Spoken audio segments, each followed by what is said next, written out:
ലോക്സഭാ തെരഞ്ഞെടുപ്പ് ഫലം വന്നതോടെ സംസ്ഥാനത്തെ നിയമസഭാ മണ്ഡലങ്ങളിലെ രാഷ്ട്രീയ മേധാവിത്വം മാറിമറിയുകയാണ്.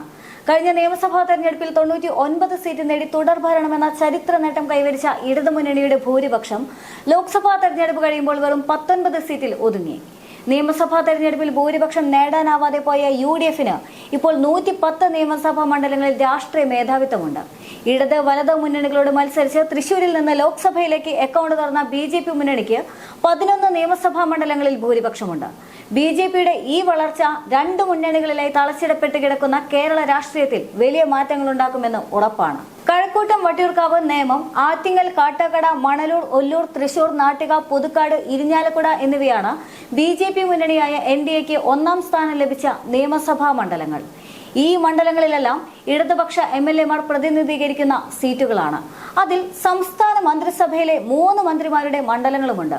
ഒല്ലൂർ മണ്ഡലത്തിലെ പ്രതിനിധി റവന്യൂ മന്ത്രിയായ K രാജനും, ഇരിഞ്ഞാലക്കുട മണ്ഡലത്തിലെ പ്രതിനിധി ഉന്നത വിദ്യാഭ്യാസ മന്ത്രിയായ R ബിന്ദുവും, നേമം മണ്ഡലത്തിലെ പ്രതിനിധി പൊതുവിദ്യാഭ്യാസ മന്ത്രിയായ V ശിവൻകുട്ടിയുമാണ്. 11 ഇടത് സീറ്റുകളിൽ NDA മുന്നണി രാഷ്ട്രീയ മേധാവിത്വം നേടിയെന്ന് വരുമ്പോൾ കേരള രാഷ്ട്രീയത്തിലെ ചില പരമ്പരാഗത സങ്കല്പങ്ങൾ കൂടി പൊളിഞ്ഞു തുടങ്ങുകയാണ്.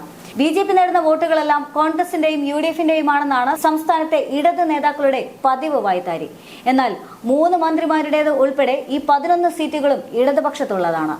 അപ്പോൾ BJP പിടിച്ചെടുത്ത വോട്ടെല്ലാം കോൺഗ്രസിന്റേതാണെന്ന വാദഗതി തെറ്റാണെന്ന് തെളിയുന്നതാണ് ഇത്തവണത്തെ ലോക്സഭാ തെരഞ്ഞെടുപ്പിന്റെ ഫലം.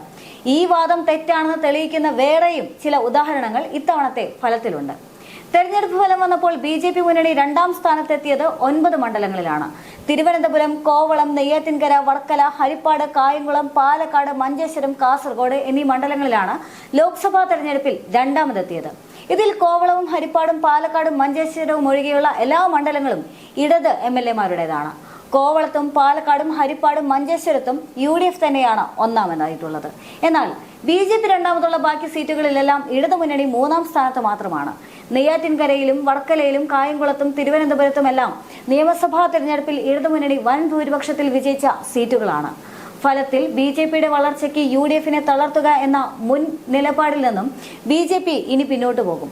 പകരം സംസ്ഥാനത്തെ ഒന്നാമത്തെ ഹിന്ദു പാർട്ടി CPMനെ തളർത്തുകയാണ് BJPയുടെ അടുത്ത ലക്ഷ്യം. അത് BJPയുടെ വളർച്ചയ്ക്ക് അനിവാര്യമെന്നും BJP തിരിച്ചറിഞ്ഞു വരികയാണ്. എന്നാൽ ലോക്സഭാ തെരഞ്ഞെടുപ്പിൽ വോട്ട് ശതമാനത്തിൽ കുറവ് സംഭവിച്ചിട്ടില്ല എന്ന് തന്നെയാണ് CPMന്റെ വാദം. തൃശൂർ ലോക്സഭാ മണ്ഡലത്തിലാണ് BJP ചരിത്രത്തിൽ ആദ്യമായി അക്കൗണ്ട് തുറന്നത്. തൃശൂരിൽ 3ാം സ്ഥാനത്തേക്ക് തള്ളപ്പെട്ട കോൺഗ്രസിന്റെ വോട്ട് വലിയ രീതിയിൽ വിള്ളൽ വീണു എന്നാണ് പൊതുവെയുള്ള വിലയിരുത്തൽ. അതുകൊണ്ട് തന്നെ ലോക്സഭാ തെരഞ്ഞെടുപ്പിൽ 18 സീറ്റുകൾ നേടിയിട്ടും കോൺഗ്രസിന് ആശ്വസിക്കാനാകാത്ത അവസ്ഥയാണ്. അതേസമയം തങ്ങൾക്ക് വലിയ പരാജയം സംഭവിച്ചു എന്ന് CPM അംഗീകരിക്കുന്നുമുണ്ട്. വലിയ തോതിൽ ഭരണവിരുദ്ധ വികാരമുണ്ടായി എന്ന വിലയിരുത്തലും ഉയർന്നു വരുന്നുണ്ട്. സർക്കാരിന്റെയും CPMന്റെയും നയസമീപനത്തിൽ ഗൗരവകരമായ ഒരു പൊളിച്ചെഴുത്ത് വേണമെന്ന ആവശ്യം ശക്തമായിരിക്കെ 5 ദിവസം നീളുന്ന CPM സംസ്ഥാന നേതൃയോഗങ്ങൾക്ക് ഇന്ന് തുടക്കമാവുകയാണ്. ജനറൽ സെക്രട്ടറിയായ സീതാറാം യെച്ചൂരി അടക്കം കേന്ദ്ര നേതാക്കളുടെ സാന്നിധ്യത്തിലാണ് യോഗം ചേരുന്നത്. തെരഞ്ഞെടുപ്പ് തോൽവിയിൽ മുഖ്യമന്ത്രി പറഞ്ഞതിനെ പാർട്ടി നേതൃത്വം തള്ളാനാണ് സാധ്യത. തെരഞ്ഞെടുപ്പിൽ നേരിട്ടത് കനത്ത തിരിച്ചടിയാണെങ്കിലും 2019 ആവർത്തിച്ചതിൽ കവിഞ്ഞ് ഒന്നും തന്നെ സംസ്ഥാനത്ത് സംഭവിച്ചിട്ടില്ല എന്നാണ് മുഖ്യമന്ത്രി പിണറായി വിജയൻ ആവർത്തിച്ചു പറയുന്നത്. പാർട്ടി വോട്ടുകളേക്കാൾ BJP പിടിച്ചെടുത്തത് കോൺഗ്രസ് വോട്ടുകളാണെന്ന മുഖ്യമന്ത്രിയുടെ ന്യായം CPM നേതൃത്വം മുഖവിലക്കെടുക്കാനിടയില്ല എന്നാണ് പ്രതികരണങ്ങൾ വ്യക്തമാക്കുന്നത്. സർക്കാരിന്റെ പ്രവർത്തന ശൈലിയിലും പാർട്ടിയുടെ നയസമീപനങ്ങളിലും ആത്മപരിശോധനയും തിരുത്തും വേണമെന്ന ആവശ്യം നേതാക്കൾ ശക്തമായി തന്നെ ഉന്നയിക്കുന്നുണ്ട്. നിയമസഭയിൽ 2 ദിവസങ്ങളിലായി മുഖ്യമന്ത്രി നടത്തിയ വിശദീകരണത്തിന് ശേഷവും പുനഃപരിശോധന ആവശ്യമുള്ളിടത്തെല്ലാം അതുണ്ടാകുമെന്നും വിശദമായ ചർച്ച ഇക്കാര്യത്തിൽ നടക്കുമെന്നുമാണ് സംസ്ഥാന സെക്രട്ടറിയായ MV ഗോവിന്ദന്റെ നിലപാട്. മുഖ്യമന്ത്രിയുടെ നിലപാട് തള്ളി സെക്രട്ടറിമാർ അടക്കമുള്ളവരും പരസ്യമായി തന്നെ രംഗത്തെത്തിയിട്ടുണ്ട്.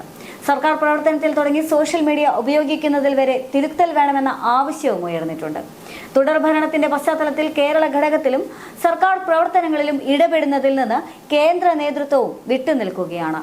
പാർട്ടിയും സർക്കാരും പിണറായി വിജയന്റെ കൈപ്പിടിയിലെന്ന അവസ്ഥ തുടരാനാകില്ലെന്ന ഒരു വിഭാഗം നേതാക്കളുടെ അഭിപ്രായം കേന്ദ്ര നേതൃത്വത്തിന് മുന്നിലുമുണ്ട്. തോൽവിയിൽ സർക്കാരിന്റെയും സംസ്ഥാന പാർട്ടി ഘടകത്തിന്റെയും അഭിപ്രായം കൂടി കേട്ട ശേഷം ഇടപെടലാണ് കേന്ദ്ര നേതൃത്വത്തിന്റെ പരിഗണനയിലുള്ളത്. ജനറൽ സെക്രട്ടറിയായ സീതാറാം യെച്ചൂരിയും പ്രകാശ് കാരാട്ടും അടക്കമുള്ള മുതിർന്ന നേതാക്കളെല്ലാം നേതൃയോഗത്തിൽ പങ്കെടുക്കുന്നുണ്ട്. ഏകപക്ഷീയമായ നിലപാടുകൾക്കും തീരുമാനങ്ങൾക്കും അപ്പുറം തുറന്ന ചർച്ചകൾക്കും അഭിപ്രായ പ്രകടനങ്ങൾക്കും നേതാക്കൾ മുതിരുമോ എന്നും ഉറ്റുനോക്കപ്പെടുന്നുണ്ട്.